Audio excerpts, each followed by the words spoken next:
তো শিক্ষিত ভাই, আমি অশিক্ষিত না। হয় হয় আফামনি, আপনি ঠিকই কইছেন। আপনার চুলগুলা দেখে লাগতেছে আপনি শিক্ষিত।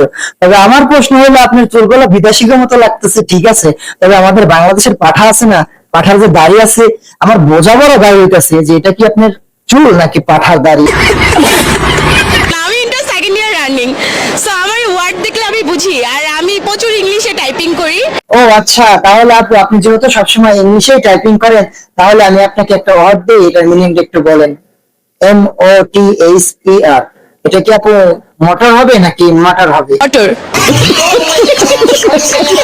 বাহ বাহ বাহ বাহ, আপু আপনি একদম ইংলিশের 13 থেকে 14টা বাজাচ্ছেন। যাই হোক আপু, আপনি কোন কলেজে পড়েন? ইন্টার সেকেন্ড ইয়ার রানিং, রাজধানী আইডিয়াল কলেজ, শ্রীরামপুরায়। আপনাকে একটা ছোট ভাই হিসেবে একটা সাজেস্ট করি, আপনি সুন্দর করে আপনার প্রিন্সিপালকে বলবেন, আসসালামু আলাইকুম স্যার, আমি এত ভালো ইংলিশ পারি, এটার জন্য আমি ডিগ্রি নিতে বিদেশ চলে যাব, আমাকে একটা টিসি দিয়ে বের করে দেন, আপনার স্কুলের মান সম্মানটা বাঁচান।